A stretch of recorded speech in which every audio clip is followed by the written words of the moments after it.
Sziasztok! Viki vagyok a Házi Kenzetanadától. Most napvédőkrém készítését fogom bemutatni nektek.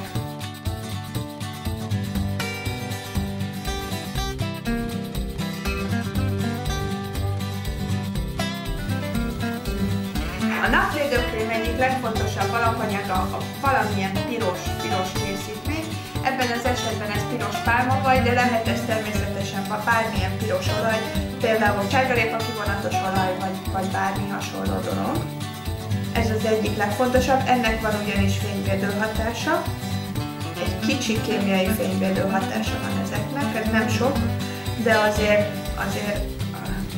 mégiscsak hoz valami faktorszámot, ráadásul bőrnyugtató tulajdonságai is vannak.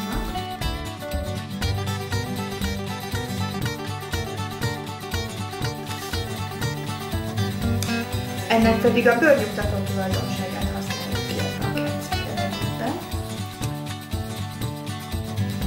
A seavaj bizonyos embereknél néha már önmagában is segít elég arra, hogy a leégést megakadályozza. Ez a kencer másik fontos alapanyaga, tehát az első a kémiai faktor volt, a másik a bőrnyugtató anyag, a harmadik pedig hát az emulziós krémekben elengedhetetlenül fontos többi alapanyag. Ez az emulgátor, ami olivén ebben az esetben.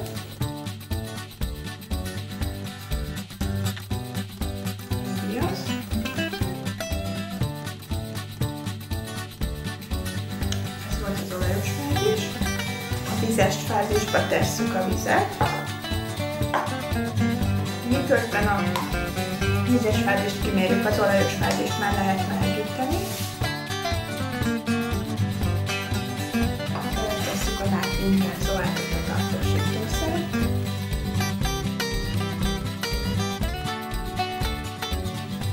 Miután mindkét fázist olyan 70-80 fokosra melegítettük a vízfürdőn, a vízfázist lassan hozzáöntjük az olajos fázishoz, vigyázva, mert meleg lesz.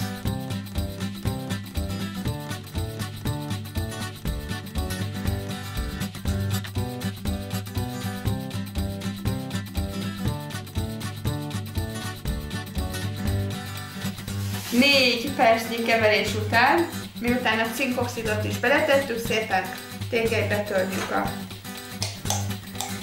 napvédőkrémünket.